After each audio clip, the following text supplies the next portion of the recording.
This is still VSA. Now, with the allegations of mismanagement of funds and misappropriation of resources, it was only a matter of time before the appropriate authorities start to raise eyebrows. Well, they didn't just raise eyebrows, they have also put their feet on the ground as regards fund disbursement to the 36 states in Nigeria. A little more context. Now, the Social Economic Rights and Accountability Project has called for the World Bank to suspend issuing loans to Nigeria's 36 states due to allegations of mismanagement of public funds, including loans obtained from the institution. This raised serious concerns about the transparency and the effectiveness of a spending of over $8.5 billion in loans and other facilities by the states in Nigeria. This call for action underscores the need for a thorough investigation into the financial practices of this state, and it's also crucial for the World Bank to take a proactive stance in ensuring that its funds are being used responsibly and for the benefit of the Nigerian people as well. Now, with all of these happening, the President of Nigeria, Bola Tinubu, has also asked the National Assembly to grant him permission to go ahead with the processing of a loan facility of $7.86 billion and 100 million euros, which is the second request. And this was requested during the administration of Mr. Buhari as part of the external borrowing plan of 2022 to 2024. Now you see the dilemma. Anyways, joining us to have this conversation, first we have Michael Adeleye, an economist and human capacity development professional in Lagos, Nigeria. Thank you so much, Mr. Adeleye, for joining us. Good afternoon. Thanks for having me. Good afternoon to you too. It's a pleasure. We also have another gentleman, Mr. Damilare Asimiyu, a macro strategist, Afrinvest Research and Consulting. Mr. Asimiyu, thank you so much for joining us. Thanks for having me on the show. It's a pleasure as well.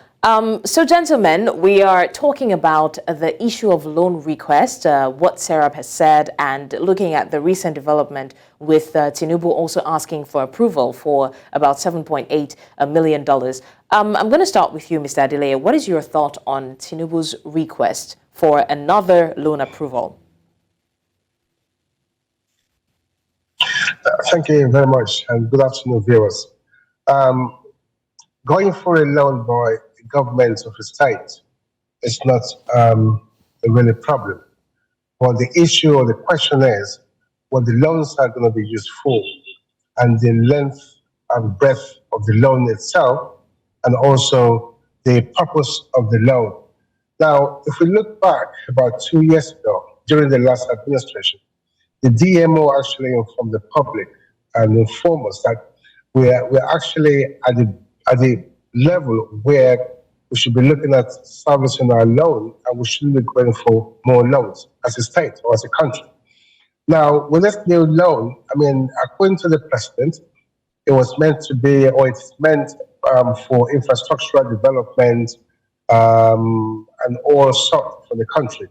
But we should be really concerned about how much are we currently owing at the moment, and the implication of having additional loans to what we already have. Now, if you look at the economy and what we have in the treasury, we are actually servicing our loans with over 80% of our revenue. So that tells you that less than 20% is what we have as a nation to actually manage the affairs of the nation and the people. It doesn't make sense. Now, if this loan comes into being now, then obviously the amount of money that we're going to be using as a state to service our loans is going to increase, I don't know, maybe to about 85, 90%. So are we going to push ourselves to a situation whereby every penny that comes in as a revenue for the country is going to be used to service loans? That is not acceptable. I mean, we're going bankrupt. That's what it meant. It simply means we're going bankrupt. Now, I think the IMF, the World Bank, and other financial institutions globally should begin to be concerned about which way are we going at this point in time. It is unacceptable. We should be wary of where we are at the moment. And the civil organization, the pressure group, are actually crying all the time that the level of our loan in this country is becoming unbearable and untenable as well. So we should be very, very careful. But for me, as an economist, I don't think it's the right step to take. We could actually look inward to actually raise some funds ourselves than going for the loan all the time. If the loans we're having are not going to be, are not coming with interest rate, humongous interest rate, then obviously it's something that we can actually say, okay, it's acceptable. But if we're having every loan that comes to the Treasury and we're servicing those loans with all our revenues, then we are going bankrupt. That's the way I say it. All right, thank you for that. Also, Mr. Asimiyu, do you believe that the allegations of mismanagement of public funds in the country are credible, and do they warrant intervention and investigation from the World Bank? Yeah, thank you once again for having me on the show. So let me start by saying that I won't be in the best position to give a definite answer to say whether the allegation of mismanagement of funds valid or not, because I am not a financial tracking agency or anti-corruption agency like the EFCC. But from the standpoint of a financial analyst, I would even want to first laud SERAP for their interest in beaming searchlight on subnationals, because over the years, attention have only been focused on the authority at the central. And the recent revelation about how subnationals have been allegedly diverting funds is heartbreaking, because that also further gives a sense of why Nigeria's fiscal vulnerability is getting worse by the day. And again, you say, why was it so easy for the states to be able to, easily divert funds like that without any trigger from the federal? Is because even at the federal level, the level of transparency there might also not be optimum. And using the last 8 years as an example, I will do a top-down approach, right? So from the federal level, in the 8 years between 2015 and 2023 June, which is half year when the last administration handed over to the new one, we have our total national debt rising from barely about 14 trillion to 87.4 trillion. So that means an additional 60 trillion was added in 8 years. What do we have to show for that? We have 60 trillion additional debt added in 8 years, but growth over those 8 year period was dismal. Average growth was around about 1.3%. More Nigerians fell below the poverty line. Unemployment reached an alarming rate. So you want to juxtapose the amount that was taken as low, because just like Mr. Adeleye hinted at the beginning of his response, loan is actually not a bad thing, whether for businesses or for a nation. But what is it used for? You look at some of the most developed countries in the world. Currently now, the U.S. Debt to GDP their debt is sizable, is higher than their GDP. Debt in the region of 33 trillion, while the economy $1 trillion, while the economy is in the region of 24 trillion. But again, you look at their capacity to service that debt, because this is one of the metrics that is more concerning as regards Nigeria.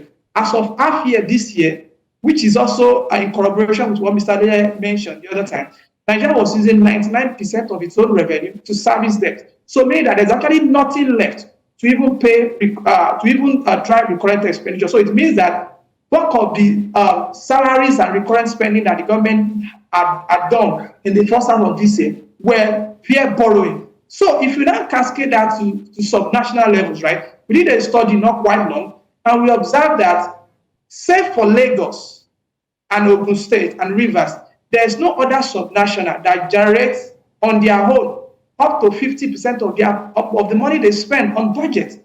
So even with the allocation from the federation account, which is monthly fact allocation, we observed that more than 45 states had to augment both IGR and allocation from the federal purse, or to augment it with about 40% borrowing, which is not sustainable.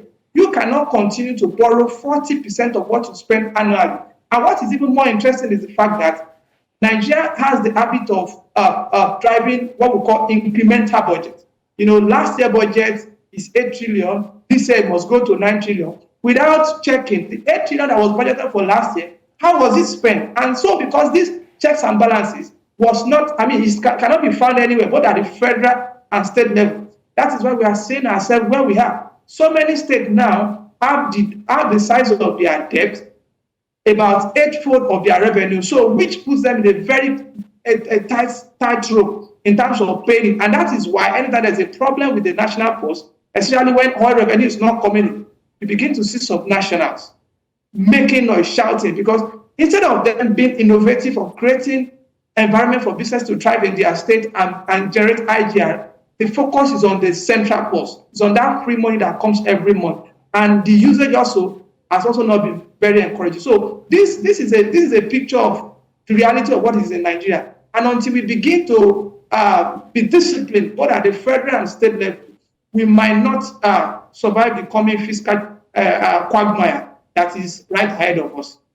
All right. Thank you so much, Mr. Asimiyu. Now, Mr. Adeleye, based on what Mr. Asimiyu has just said, looking deeply into the budgeting system and whether or not we even take time to look at how we spent the money before now and why we're making these increases, do you think that there needs to be a revisit of our budgeting system in the country? Do you think that there needs to be a body that investigates, or they need to put proper eye on how we budget for things and, remitting what the money was used for, how it was spent, so that we can be able to hold these people accountable? Thank you very much. Budgeting is not an issue. I mean, every economy over the world have budgeting system, but the implementation of the budget is the question. Now, if a state or a country propose a budget, now we should have, like you rightly said, we have a body that's meant to oversee the implementation of all both the fiscal and the monetary policy in the budget. But the problem is everybody looks aside. I mean, there's so much corruption in the system that nobody is crying foul when they're supposed to cry foul about how those money are being spent. Now, you could see of recent what happens in some states, Lagos State and some other states, what they actually use the money for. There's some critical, what's it called, critical infrastructural development that a state is supposed to look into. But instead of that, they spend money on food. You can imagine a state saying they spend about $1 billion in 3 months. Look at a state like Edo State, for example. Almost about 800 something, almost $1 billion was spent in 3 months on food. What is in that office that they have to consume such almost $1 billion in buying food in 3 months? That is not acceptable. If you come to Lagos, for example, you see the amount of money that has been allocated to some member of staff of the government that they actually budgeted for those money to be spent. Is that what we have to do at this point in time? The government is telling all Nigerians, saying, okay, tighten your belts, because it's going to be tougher, but tighten your belt, we're going to get there. But the same people telling you to tighten your belt are spending recklessly. I mean, the corruption is just unacceptable. Now, we had over the couple of weeks, about a month or so, that the amount of money that our lawmakers are budgeted for themselves, beside what they are already taking, that people are crying over. And Nigerian people are saying this is too much. Now, they budgeted I think it's about 160 million for each SUV vehicle, for each person. Now, when the question was asked and it was raised by concerned Nigerians, saying, why are you buying these vehicles? You're telling us to tighten our belts because of the economic crunch, but you are spending this money. What was their answer? They're very insensitive. They said the roads are bad, and if the roads are bad, they need those SUV vehicles to actually apply those roads. Now the question is, who are meant to put those roads into proper use for the populace? They are the same people. Why don't they budget an amount of money to actually fix all the roads so that they wouldn't have to buy 160 million vehicles for each one of them to be able to apply the road? And even going further, how many of those people go to their constituency after they've been sworn into office to go and see the wrath of the economy of their constituency? They don't do so. So the point is, question to be asked, it's not that we don't have the body that's supposed to do all this thing, like we have the ICPC, we have the EFCC, and we have some governmental agencies and bodies that are meant to look into all this reckless spending, but they just don't want to do it because one person spoke to the other, Yeah. they bribe themselves, they cushion themselves with money and so on and so forth, and Yeah. nobody want to see anything. So Right. now I think it is time. I really commend the NGOs and the civil society for crying and telling the IMF to stop giving the state and the government loans further. All right. Thank you very much, Mr. Adeleye. A salient point you did raise there, I must say. Before we go, I want to quickly ask Mr. Asimiyu, what do you think the long-term consequences will be for unchecked budgets and loan accumulation if we don't stop to do something now? Very quickly. Of course, excessive loan now means you're mortgaging the future of your own children. Earlier last year, we did an estimate of what Nigeria's total debt stock was around 49 trillion. And when we do that estimate based on the population then, the data then suggests that every Nigerian then is actually owing over 300,000 naira. Whether you like it or not, that's what the government has piled up for you. At the current level of 87.4 trillion, an average Nigeria is owing almost 400,000. Debt per head. So by the time we factor in the effect of this new borrowing and the planned 6.7 billion borrowing, which I can actually situate into the 2024 budget, because the borrowing plan for 2024 is about 7.36 trillion, which half of it will be domestic borrowing, half should be foreign. So if we convert the amount that the president yesterday saw the concept of the National Assembly to borrow, is in the region of 7 trillion. So we are not going to be borrowing all our, taking all our borrowing for 2024 from the external market, but this is coming from the external market. So this loan that is being approved yesterday also needs to be explained. Where are they going to situate that? Because the supplementary budget that was passed a few weeks back was just 2 trillion. It has to be a borrowing of about 7 trillion in naira terms. But if you convert that at the official rate, you get roughly 7 trillion. And you still have a budget of 27 trillion to drive next year with an ambitious revenue of about 18 trillion, which is very unlikely. Because of the reforms that are not been done. The economy is not on its toes. So meaning that we're likely to have deficit next year in the region of 15 trillion. So meaning that we have a lot to borrow next year if that budget will be driven. And the implication of that is we're likely to see our total debt cross 100 trillion next year if care is not taken. And so, to cut my response short, the implication of this is that we're mortgaging the future of your own children because there's no value left over from the borrowings. All right. It's quite unfortunate. And we do hope that something is done to curb this excessive spending, unchecked budget, and, of course, accumulating of loans every year, year on year. I want to say a big thank you to Mr. Michael Adeleye, Economist, Human Capacity Development Professional in Lagos, Nigeria. And, of course, Mr. Asimiyu Damilare, Macro Strategist, Afrinvest Research and Consulting. Thank you so much, gentlemen, for joining us on the show.